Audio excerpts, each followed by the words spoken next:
فرمایا اللہ تعالیٰ تمہاری اولاد کے بارے میں تمہیں حکم دیتا ہے کہ لڑکے کا حصہ 2 لڑکیوں کے حصے کے برابر ہے، اگر لڑکیاں 2 سے زائد ہیں تو ان کے لیے لڑکے کا 2 تو ان کے لیے ترکے کا 2/3 ہے، اور اگر 1 ہے تو اس کے لیے نصف ہے، اور میت کے ماں باپ کے لیے ان میں سے ہر ایک کے لیے اس کا چھٹا حصہ ہے جو مورث نے چھوڑا، اور اگر میت کے اولاد ہو اور اگر اس کی اولاد نہ ہو اور اس کے وارث ماں باپ ہی ہوں تو اس کی ماں کا حصہ 1/3، اور اس کے بھائی بہنیں ہوں تو اس کی ماں کے لیے چھٹا حصہ ہے۔ یہ حصے اس وصیت کی تکمیل یا ادائے قرض کے بعد ہیں جو وہ کر جاتا ہے۔ تم اپنے باپوں اور بیٹوں سے کے متعلق یہ نہیں جان سکتے کہ تمہارے لیے سب سے زیادہ نفع دینے والا کون ہوگا، یہ اللہ کا ٹھہرایا ہوا فریضہ ہے، بے شک اللہ ہی علم اور حکمت والا۔ اب میں ایک ترتیب سے آپ کے سامنے ان باتوں کا ذکر کرتا ہوں جیسے آیت کریمہ میں فرمائی گئی۔ سب سے پہلا جو لفظ ہے وہ ہے یوصیکم اللہ فی اولادکم، کہ اللہ تعالیٰ تمہیں وصیت کرتا ہے۔ حالانکہ ہم جانتے ہیں کہ وصیت کا لفظ عام طور پر قریب المرگ آدمی کی کہی ہوئی بات پر بولا جاتا ہے۔ جو آدمی مرتے ہوئے آخری وقت میں اپنی اولاد کو یا اپنے متعلقین کو کوئی نصیحتیں کرتا ہے تو عام طور پر ان کو وصیت سے تعبیر کیا جاتا ہے، کرنے والا وصی کہلاتا ہے۔ یہاں ظاہر ہے کہ اس معنی میں یہ لفظ استعمال نہیں ہوا، اگرچہ عربی زبان میں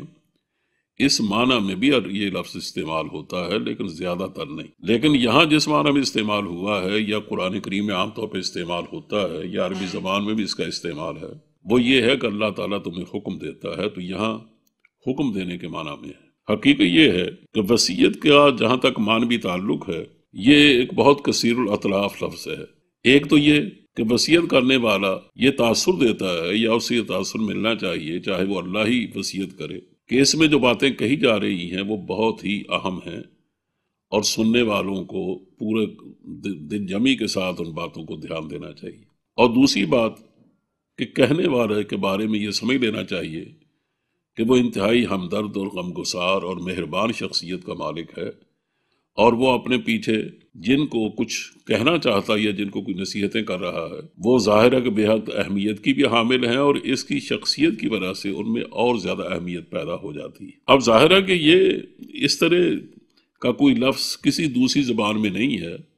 کہ جس میں یہ سارے معنی سموئے جا سکتے، تو اللہ تعالیٰ نے اس کے لیے یہ لفظ استعمال کیا ہے۔ تو ایک تو یہ کہ اپنی ہمدردی اور غمگساری کی طرف اشارہ فرمایا گیا ہے، اور دوسرا اس میں جن باتوں کا حکم دیا گیا ہے ان کی قانونی حیثیت ہی نہیں بلکہ معاشرتی حیثیت بھی، معاشی حیثیت بھی، اور ہم پر اثر انداز ہونے کی وجہ سے اس کے اخلاقی حیثیت کا بھی ذکر کیا گیا ہے کہ اگر تم اس کو قبول نہیں کرو گے تو بطور امت مسلمہ کے تم بہت نقصان اٹھاؤ گے، اور اگر اس پر عمل جاری رکھو گے تو یہ تمہاری زندگی اور آخرت کی صرف اصلاح کے لیے نہیں بلکہ فوز و فلاح کے لیے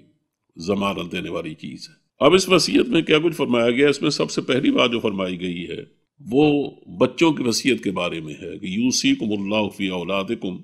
اللہ تعالیٰ تمہیں تمہاری اولاد کے بارے میں وصیت کرتا ہے، اور اس میں جو تعبیر اختیار کی گئی ہے وہ یہ ہے للذکر مثل حظ الانثیین، کہ مذکر کے لیے کہ لڑکے کا یہ حصہ ہے وہ 2 لڑکیوں کے حصے کے برابر ہے۔ اس میں یہ نہیں فرمایا گیا کہ لڑکے کا حصہ 2 گنا ہے، یعنی اس سے 2 گنا ہے جتنا لڑکی کا حصہ ہے۔ اس ایک لڑکا بہرحال حصے کے اعتبار سے ایک برتر حیثیت کا مالک ہے، اس لیے اس کا ذکر پہلے ہونا چاہیے، لیکن یہاں جو ذکر کیا گیا ہے یعنی تعبیر کے اعتبار سے وہ یہ کہ لڑکیوں کے حصے کا ذکر پہلے کیا گیا ہے اور لڑکے کا حصے کا ذکر بعد میں کیا گیا، یعنی یہ نہیں فرمایا گیا کہ لڑکے کا حصہ 2 گنا ہے اور اس کے بعد 1 گنا لڑکی کا حصہ ہے، بلکہ یہ فرمایا گیا کہ جتنا حصہ لڑکی کا ہے اس سے 2 گنا لڑکے کا ہے۔ اس کا اصل میں اس اسلوب کے اختیار کرنے کی شاید وجہ یہ ہے، حقیقت اللہ بہتر جانتا ہے، کہ چونکہ اس وقت عام تغافل پایا جاتا تھا عورتوں کے بارے میں، کہ عورت کو یہ سمجھا جاتا تھا کہ یہ اس قابل نہیں ہے کہ اس کو میراث میں حصہ دیا جائے، اپنی کمزوری کی وجہ سے اور اپنی صرف نازک ہونے کے اعتبار سے اور اپنے غیر مؤثر ہونے کے اعتبار سے، اور جس طرح سے، اور پھر یہ کہ اس کی خاص عزت و احترام نہیں تھا اس عرب معاشرے میں، اس وجہ سے بھی اس کو اس قابل نہیں سمجھا جاتا تھا، تاکہ نابالغ اولاد کو بھی اس قابل نہیں سمجھا جاتا تھا۔ تو یہاں چونکہ اب چونکہ ضمانت دی جا رہی ہے اس بات کی کہ اسلام کے آ جانے کے بعد جس طرح کسی بھی کمزور طبقے کے حقوق کا اجرا نہیں روکا جا سکتا اور اس کے ساتھ زیادتی نہیں ہو سکتی، اسی طرح آج کے بعد یہ ممکن ہی نہیں ہے کہ اگر لوگ واقعتاً اللہ کے احکام کی تعمیل کریں تو پھر ان سے یہ بات بہت بعید ہے کہ وہ کبھی اپنی میراث میں لڑکیوں کو حصہ نہ دیں اور صرف لڑکوں کو اپنا حصہ دار بنائیں۔ اس تعبیر سے گویا اس کی اہمیت کا اندازہ ہے۔ تو اس سے ہمیں اندازہ ہوتا ہے کہ لڑکے کے حصہ یعنی لڑکی کا جتنا حصہ رکھا گیا ہے، فرض کریں کہ اور لڑکی کو 1,00,000 ملتا ہے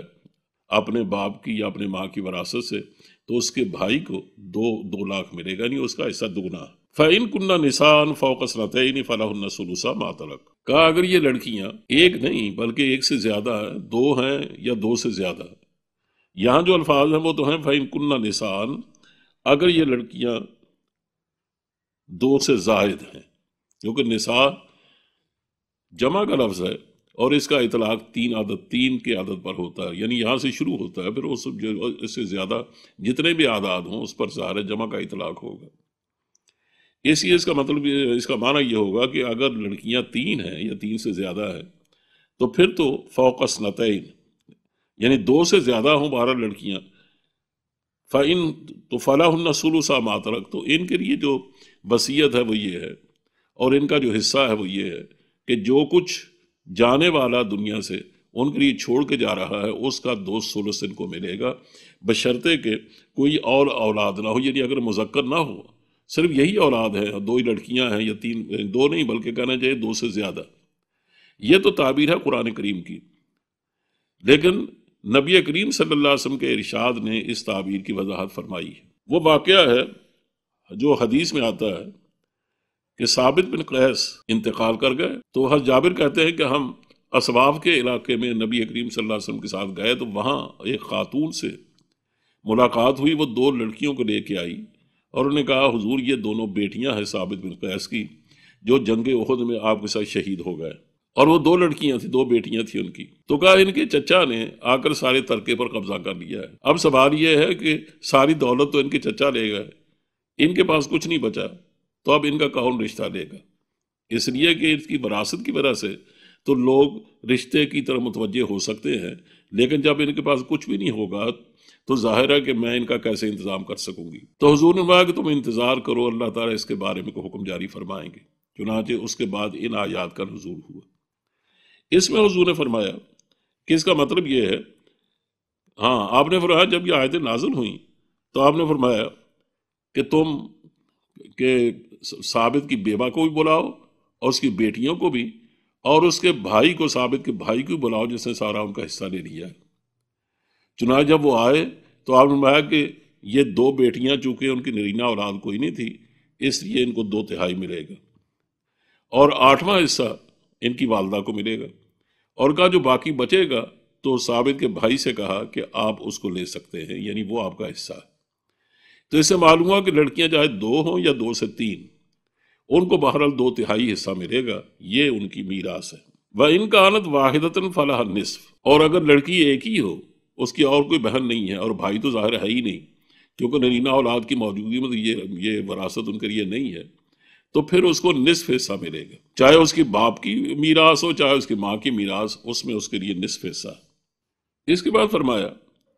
وَلِأَبَوَيْهِ لِكُلِّ وَاحِدٍ مِّنْهُمَا السُّدُسُ مِمَّا تَرَكَ إِن كَانَ لَهُ وَلَدٌ۔ اب اللہ تعالیٰ ذکر فرما رہے ہیں والدین کے حصے کے بارے میں۔ اس ایک سب سے پہلے میراث میں جس کا حصہ طے ہونا چاہیے وہ ظاہر ہے کہ مرنے والے کی اولاد ہے۔ اس وقت خاندان کا جو بڑا حصہ ہے وہ ہے والدین، پھر ان کا حصہ ہونا، ان کے حصے کا فیصلہ ہونا چاہیے۔ اس لیے فرمایا کہ جہاں تک ان کے والدین کا تعلق ہے، اگر مرنے والے کی اور اولاد بھی ہے، یعنی اگر تو ہے اور اولاد ہے تو پھر تو ان کو 6واں حصہ ملے گا، لیکن اگر یہ ہے کہ ان کی اور اولاد نہ ہو اور وارث بھی صرف ماں باپ ہی ہوں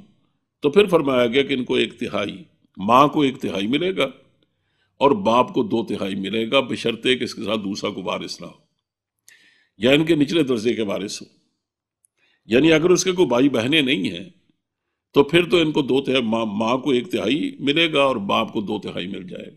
اور اگر اس کی ماں کو یعنی مرنے والے کی کوئی اور بھائی بہنیں بھی ہیں تو اس کی ماں کے لیے وہ تیسرا حصہ کم ہو کر اب چھٹا حصہ رہ جائے گا، اور یہ حصے اس وصیت کی تکمیل یا اس ادائے قرض کے بعد ہیں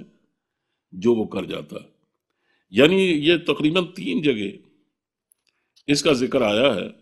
اور 3 جگہ میں آگے چل کے اس کا ذکر کروں گا کہ اس کی وجہ کیا ہے کہ بار بار اس پر زور کیوں دیا جاتا ہے۔ تو یہاں دیکھیے سب سے پہلے تو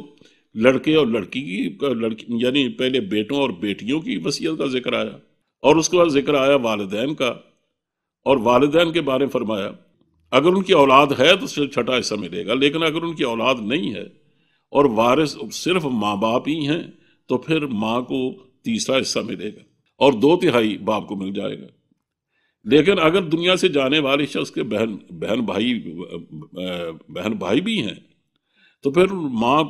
کا حصہ تیسرا کم ہو کر چھٹا حصہ مل جائے گا، اور اس کو حجب نقصان کہتے ہیں ہماری میراث کی زبان میں۔